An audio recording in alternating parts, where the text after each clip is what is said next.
Psalm 45. So this psalm is written as a song celebrating the king's marriage, and by the sons of Korah, a song of love. And so when I read this, I understood it as that there is a king that is getting married, and his bride is like his bride is lovely and glorious, and people will praise him forever. And the hard part is that I'm using this NASB version, which capitalize references to God or Jesus, and it's littered throughout this whole psalm, and so it implies that this psalm is about God or Jesus.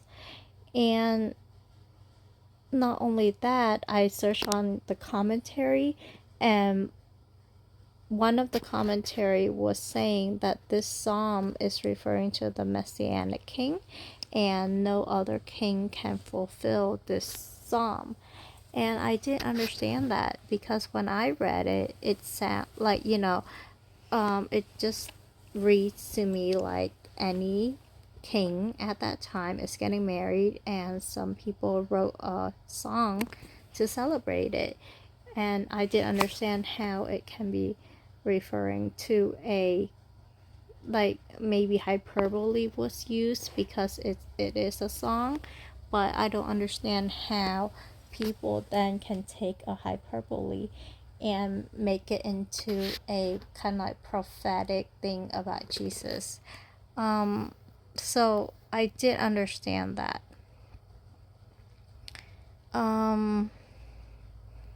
So I don't because, like, even verse 2, you are the most handsome of the sons of mankind. I mean, Jesus is considered to be one who is, just have an average look. He's not like outstanding in his looks. And then like, so I feel like this is about David. But then, like, your arrows are sharp, people fall under you. And then the scepter is of your kingdom is a scepter of justice. I think that's just like, saying good things about the king. And then, therefore, God, your God, has anointed you. And this is capitalized when I think it's just talking about the king.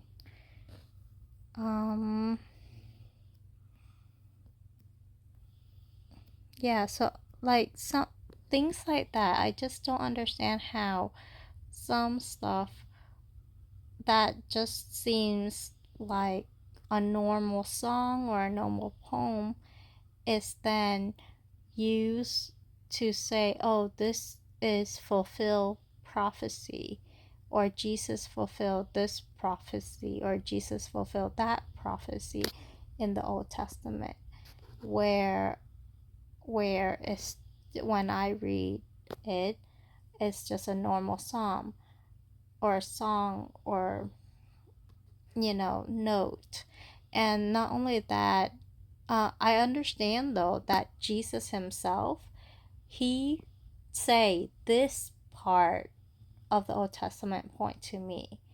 And when he says it, I believe it because he proved his identity through his death and resurrection.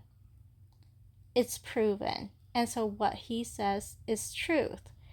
But then when commentator then go and say this whole psalm is about the Messianic king, that is like, and then for a whole translation to point to certain words as Jesus, and in this case to point to this psalm as talking about Jesus, and that is really misleading. And I don't know what the extent of truth is in that. I wish God would let me know. And I think I will ask my pastor, because we have a upcoming session where the church can ask the pastor question, and I think this will be a great one to ask, because this isn't the first time where I feel like something is just, written for that a specific time or a specific event, but then, people say that it's actually fulfilling prophecy, and I didn't understand that. So, yeah, let's see what happens then.